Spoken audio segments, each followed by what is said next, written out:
I'm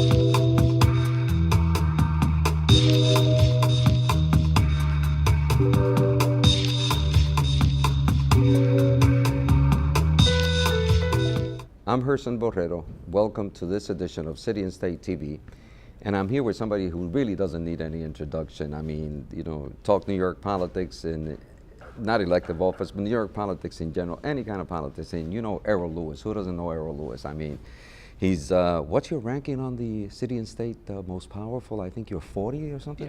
Yeah, I came down. I think it was in the 50s last year, and I'm down to like 40, 45, something like that. Yeah, but... So ahead of several billionaires and the chief judge of the state, I might have. I'll have you know. It's like, you know, I'm very proud of the fact that you're there, and you know what's amazing about this is that you don't need all these things. I mean, you're doing great. Your career's on the upshoot. You still have a way to go. You're young. You're dynamic, you're the best interview, you know the inside of politics, but yet you take on this job at the CUNY Graduate Center to be able to recruit young people to our profession that is in chaos right now. What makes a person like Errol Louis decide that journalism is that important to you, to the city of New York, in general, to the development of this country, to say, because by training, you're a Harvard graduate lawyer. And how do you come out and say journalism is the way to go? What are you're going to try to recruit who to this? And what does the job entail? Okay, well, there's a couple of things. I mean, one is, I mean, I believe in, you know, sort of paying back. I had great mentors who really showed me the ropes, opened up a whole world to me, showed me that this was a profession that I could not just participate in, but thrive in. And I feel an obligation to sort of pass that on. Secondly, as a practical matter, as you know, as we get older in age, it's very kind of you to call me a young man, but the reality is I expect to be working for some of these folks at some point, if, you know, because I'm going to hang in this game until they carry me out. It's better to have good people, thoughtful people out there than not. And then more seriously, one thing I tell my students, and I've been teaching off and on at one place or another for about 10 years now, is that the world doesn't need any more bad journalists. And this is partly a way, frankly, of getting back at everybody in this business I ever came across who didn't know what they were doing, screwed up stories, made my life miserable, or, you know, in some way actually harmed the public by reporting things poorly.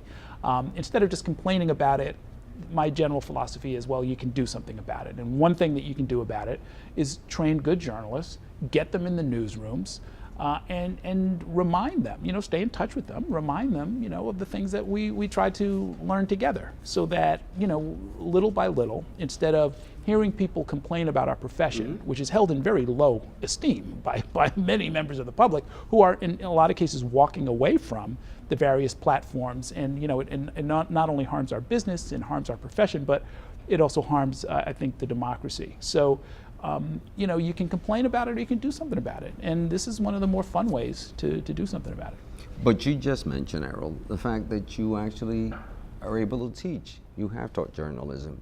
Why accept the responsibility of directing this particular part of the CUNY J School? Why did you get into the administrative mess? Is it more that you can control what the curriculum will be, the selection process of the students? Your job is much more than just standing and being a professor and teaching journalism. You're actually going to develop this department. Obviously, they've given you, I think, a lot of leeway. Otherwise, it wouldn't be a challenge to you. Some leeway. And I hope enough dollars. You're not saying on that. But what is it that you're going to do? Who are you after? What kind of student? Who do you think right now, given this climate where, again, journalism is, you know, on a spiral that nobody knows where it's going to go or where it's going to wind up, and given the fact that you're in the game on a daily basis, who are you trying to recruit? Well, let me tell you a little bit about why I'm doing it, and then I'll tell you what we plan to do. Sure.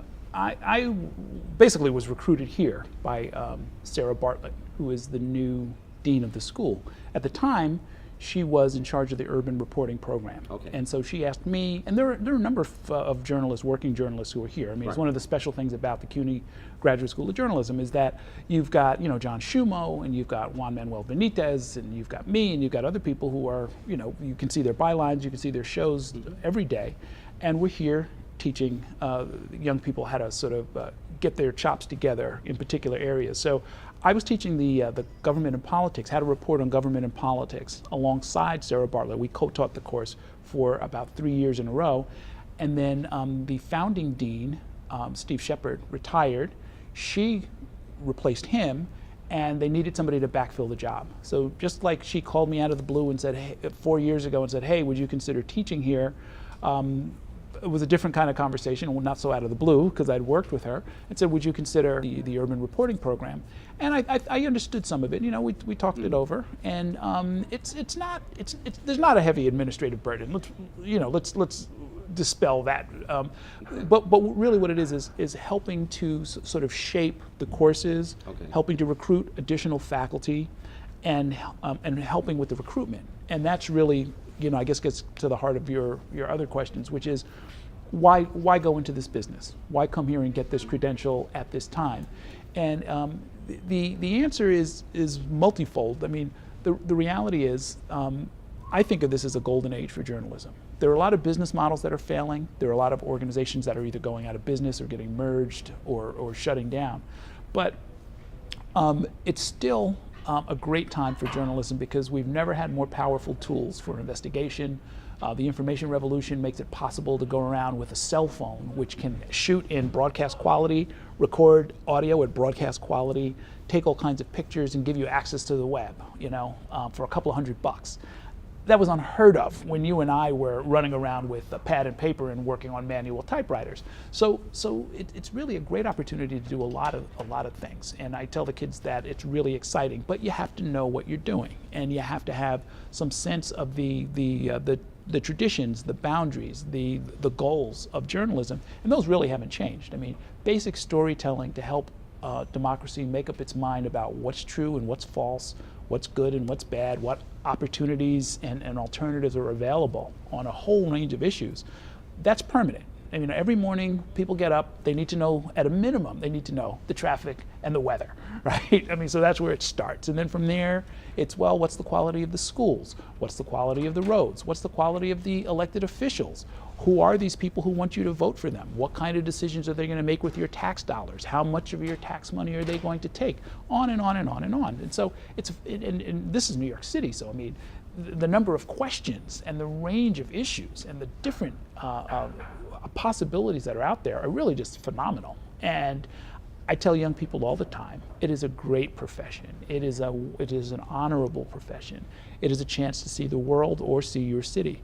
It is a chance to help people. It is a chance to learn and experience things that you would otherwise never do. And I tell them about some of the things that I was able to do. I was able to see the world in a lot of ways, and in a way that you never would be able to before. To have been at the inauguration of the president, to have been standing probably about 30 feet from Barack Obama when he gave his acceptance speech in Iowa back in 2008. Really exciting times to be on the front lines of history, to start to tell the history, being able to help people down at the neighborhood level, dealing with everything from crime in their neighborhood to thieving politicians, sort of a mainstay of our reporting. You call it the golden age of journalism that we're in right now, and yet you just alluded to the fact in your opening statement that it's a way also you're not going to get even. Errol Louis doesn't get even. You just do your job better and better, and that annoys people. You're a success, and that's what's really annoying. That's where you get even with the people that try to hold you back. The type of journalism that is lacking in certain sectors, where journalists, whether they're in print, on radio, or television. Don't forget the web.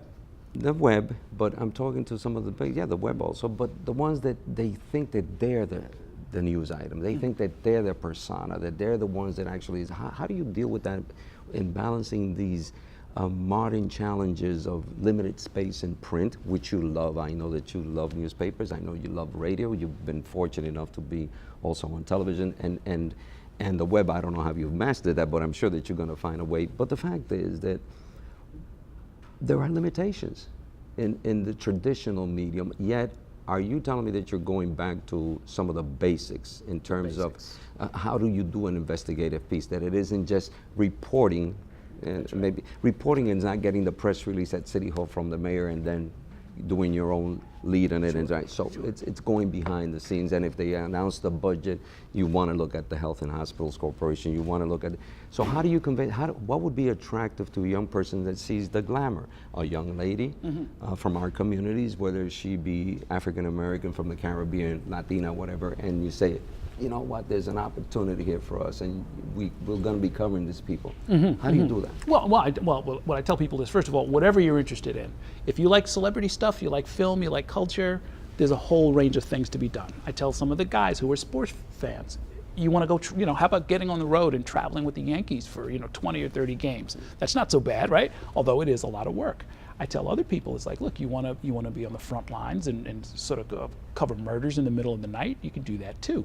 You can cover politics. A good way to learn about the city is at night at Police Plaza, and people don't realize I tell people this all the time, and the kids they don't think you're believe crazy. me. Yeah, they don't believe me. I'm like, it's amazing. A lot of time I've been at newspapers where they couldn't find among these young kids anybody who wanted to go out and cover the crime beat. And I would say to them, it's like, well, it was good enough for Ernest Hemingway. You know what I mean? Like, you can't be bothered. It's like this is life and death in the big city. What else? What more could you want? And you don't have a boss around messing with what you're doing. A copy gets in. Well, very true. And actually, what I tell people too is that, look, if you can, in the middle of the night, talk to a grieving mother about her kid, and get the kid's name right, and get the details, and tell that story in a way that's both compassionate, informative, fast, and relevant, you can do anything. You've got chops to go out and, we can go out and win a prize after that. That's reporting. That's reporting, and it doesn't change. So what I tell the young people is that, look, you've got to be able to, hustle. You got to be able to multitask. Get yourself where you need to be when you need to be there. You need to be able to write well. You need to be able to research well. You have to use these powerful tools that we have here. You can't be shy about it. You got to dive in and get it done. And you've got to be able to talk to people. And I tell people, of those 4 skills, if you're really good at any 2 of them, you're employable. And you can always work on other things. Like I do interviews every night, but I try to always get better at that. But I also try to get better at my research skills. New tools come along, you try to learn how to use them. For a young person that's watching this right now, or a parent that knows that their child is actually interested in journalism, doesn't know how to go about it, first of all, Errol Louis still prepares, reads. You're on top of things. You're constantly, you devour material. I've seen you preparing for interviews at New York One, and I see you reading books. You actually read the stuff. You don't let a producer give it to you and tell you what to say. But you see, people don't understand that. They think it's like, let me read whatever the release is, and then I'll go. But I've seen you go through the books, and so. How do you convey that to young people, that it goes back to the basics, that you have to do the work, that you have to be prepared, you have to read history, literature, you must know grammar. Is that part? What I tell people is that they're going to be thrown into an environment where a lot of people are skating by. Frankly, a lot of people are doing less than what they should. And sort of, in some ways, I think tempting fate, because my sense is that when the heat's really on, when there's a big breaking story, when it really counts, and you see who's for real and who's not, who's prepared and who's not, who has good skills and doesn't panic when the big story comes, and who goes out and announces the wrong finding in a Supreme Court ruling, which major national news organizations have done. The Boston Marathon shootings, where people had the wrong number of victims, fundamentally wrong facts, splashed all over their international website, and it stays there for hours. But how do you deal with a young person who actually is living, that's their reality? They're living the fast vida. The life is, who gets it first? And how do you deal with that? Is that what you're? I give them. A lot of journalism still is, and I try to maintain this oral tradition. It's not, you're not going to find this in a textbook, but you sit down with people, either in the classroom or after, and you tell them, it's like, look, I show them famous screw-ups all the time of the lead of a story that is completely wrong, or a snippet, a YouTube moment, and I tell them, like, you don't want this to be you. First of all, it's embarrassing. Secondly, it can interfere with your job prospects.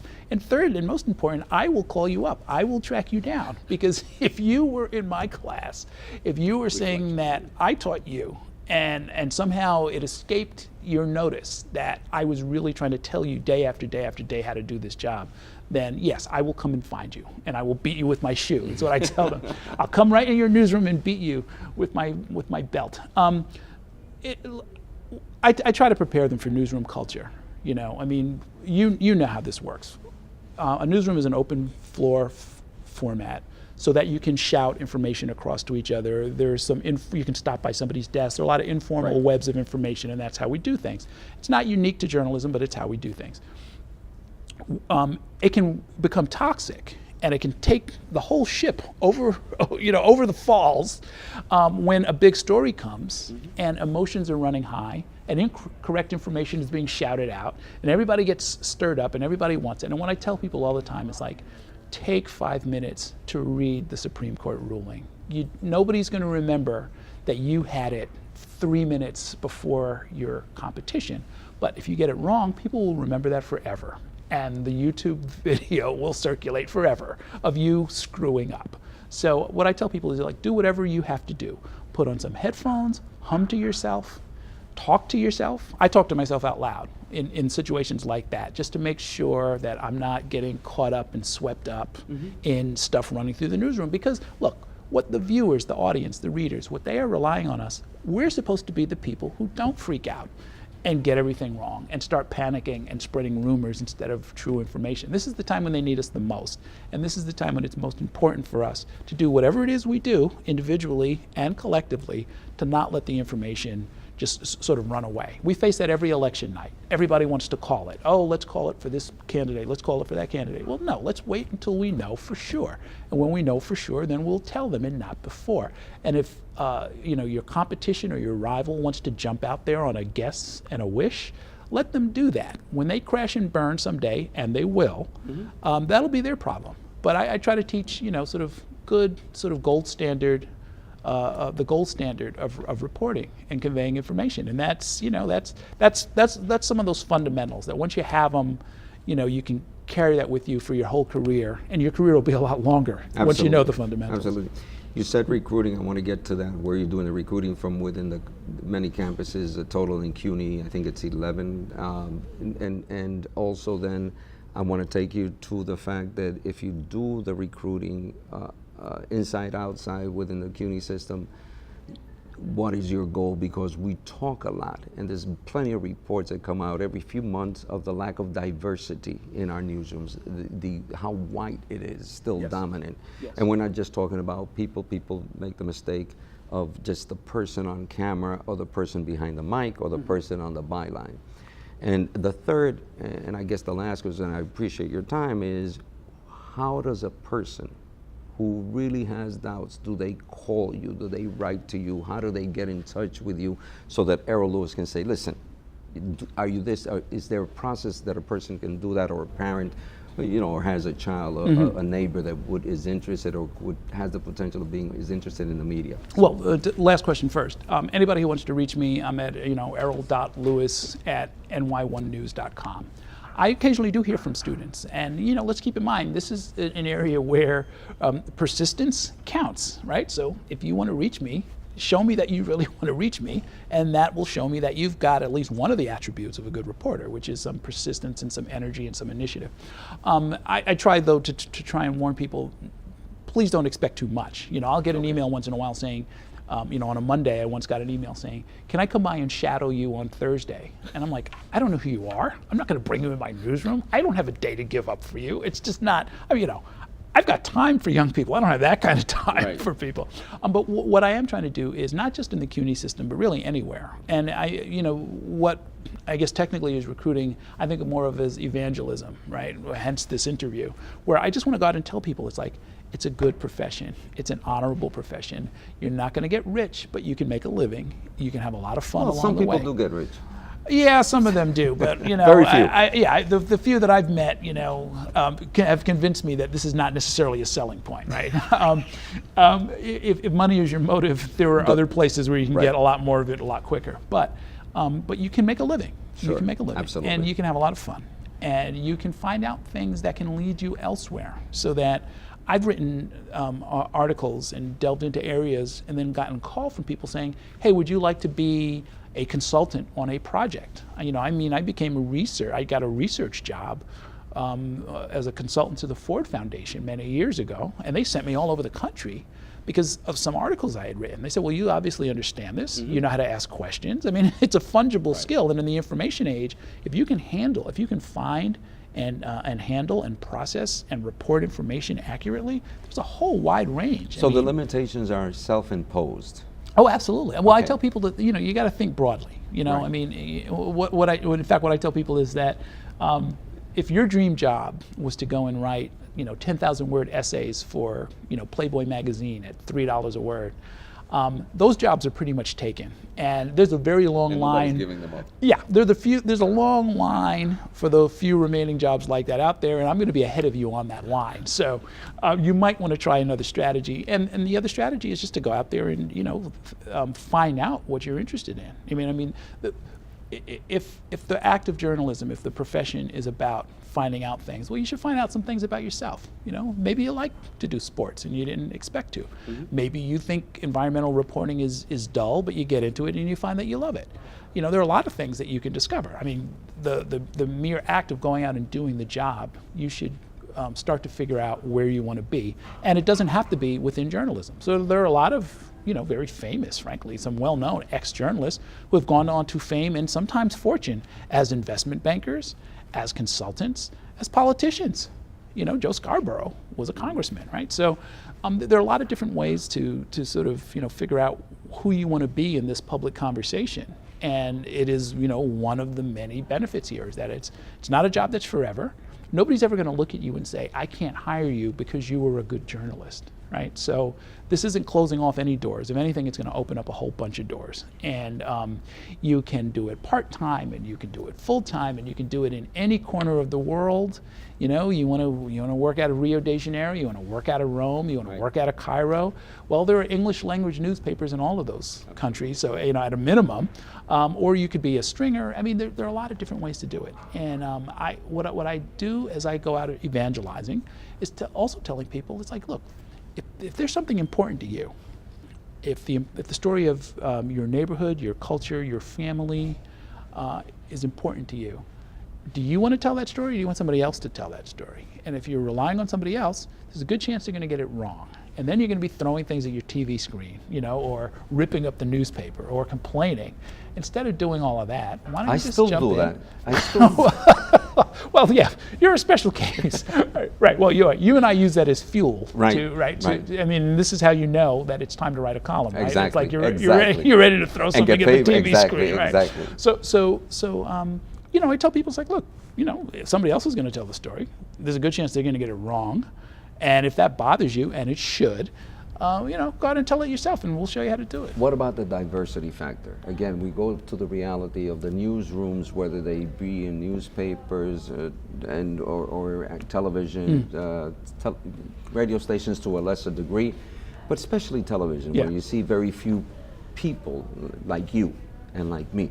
Well, there's a serious problem, and fortunately there's a solution. The serious problem is that newsrooms, even before the recent financial stresses and disruption that have caused a lot of news organizations to have to merge or close down or reevaluate how they do business, even before that, I think the high point for what they call minority hiring, meaning non-white folks, was in the low 13% range. In a country that is fast approaching majority non-white. So that was already a problem, and it has slipped back to the 12% range. And so that's just a raw census count, which the profession does do, of who's in the newsroom. Now you start looking at where they are in the newsroom. You start looking at who are the news directors, the managing editors, and in broadcast in particular, news director job, the person in charge of the whole news operation. You're talking about the upper 90%, 90+% white.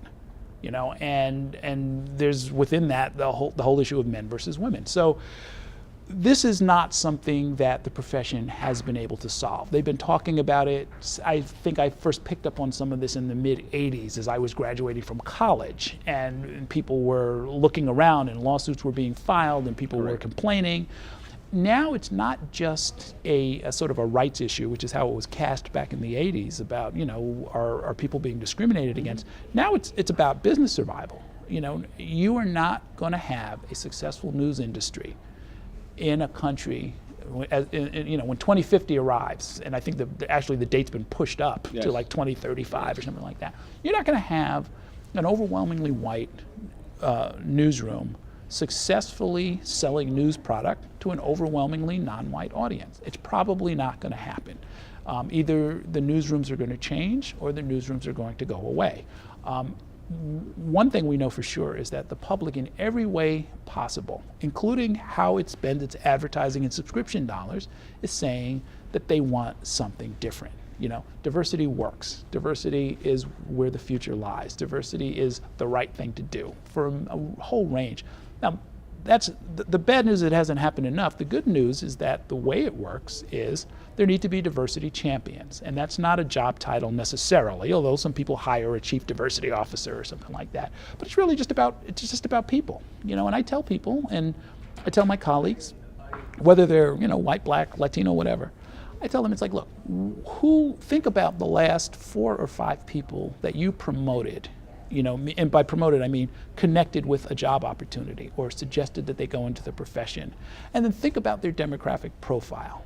And if you're not enacting or attentive to or being a part of diversity at that very informal level, then you are not helping to solve this problem. And it has to be done right now. The present day, conscious of people who are in those newsrooms and at the top level to consciously do this, what you just explained. Well, yeah, no, absolutely. I mean, it's called newsroom leadership, right? And we talk about it in a lot of different ways. And it's full form. Yes. Well, I mean, look, newsroom leadership means you work with your colleagues, you show them the right way to do things as opposed to the wrong way to do things. You share what's in your Rolodex to help them get a story done. Well, another part of newsroom leadership is saying, you know what, we've had the same 4 or 5 people on as experts, week after week, month after month. And it very quickly becomes self-reinforcing. Now, believe me, I understand the pressures of trying to get the show done every day. Mm-hmm. But if at the same time you are sort of presenting people as experts because they're always on TV, and then also saying, well, why are they always on TV? Well, because they're experts. It becomes this sort of self-reinforcing loop, and basically people are having exposing the public to a limited view of who is in this public conversation about politics or about business or about anything else. And so part of newsroom leadership is, who are you presenting to the public? Who are you recruiting into the newsroom?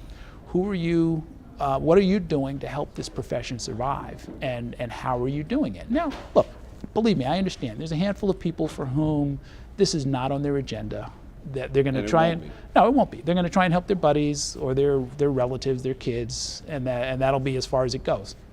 I understand it. It's not how I do it, but that's one way to do it. I think the broader thing, the more broad-minded thing to do, frankly, the smarter thing to do, is to go out and just recruit, go out and evangelize, go out and sell this profession. And when you come across people, because I occasionally come across some of these kids, and it's really energizing. I mean, that's really, frankly, why I hang around here is that, you meet some of these kids, and they are so much more talented than anybody I knew at that age. Right. And they've got a lot of energy, and they come from backgrounds I couldn't even have imagined. I mean, I had a kid once who was, her mother was Puerto Rican, the father was Saudi. She traveled all over the world, Arabic, Spanish. If you just saw her on the street, she just looked like, what people sometimes call ambiguous brown. Ambiguous right? brown. Could be Latina, could whatever be black, you want to be, could be Arabic, could be whatever, right? And you think of what an asset that would be for a newsroom. A Spanish and Arabic and English speaking. Just growing up with this set of parents, on itself, which is, I think, what people forget. You bring that to what you do on a daily basis. New Yorkers are seeing you. You're in the living room. You're in, the kitchens and the bedrooms, and that. I know you appreciate that. I know you cherish that. I know you know the significance of that.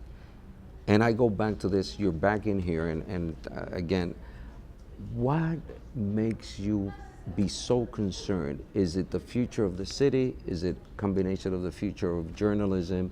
What is it that you feel? Because right now, Errol Louis could skate on and forget about this and not have to come back and give back.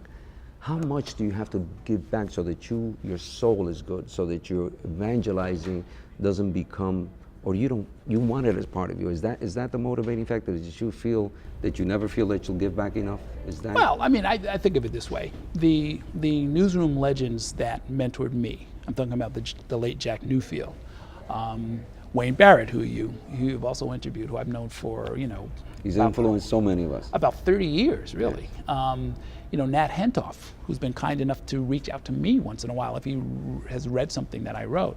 Robert Caro, who I had a chance. I mean, I went total fanboy when I had Robert Caro on my show. The guy who wrote The Power Broker. I just went and took a picture with him. I've even met, guys like Dan Rather and, Sam Donaldson and stuff like that, just for here and there, and, you get a quick word with them. Rennie Bishop from radio, who Correct. These folks, I mean, what they did, they didn't have to do. Jack Newfield was in the newsroom with us at the New York Sun, and he would just kind of come around and say, hey, you want to have lunch? And after a while, I realized he was doing that every Monday at lunchtime when he dropped off his column.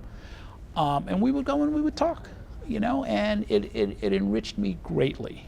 And I take his words that he's written here and there, and I put them on the screen and show them to my students, and so I think of it, I guess, in some semi-mystical way, right? That whenever I have the personal temptation to maybe skate a little bit on any given day. It's hot outside, it's 90 degrees, you know what? I don't have to go to any press conferences. We got reporters to do that.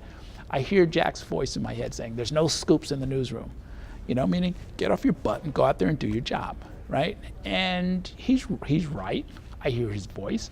I realize people are going to be hearing my voice, and so I try and pass it on, and so I tell my students, they don't have a chance to meet Jack, so they'll hear Professor Lewis's voice saying, there's no scoops in the newsroom. And in some way, you're shortcuts. channeling that Yeah, Jack no taught you and that you're shortcuts. passing No it shortcuts, yeah.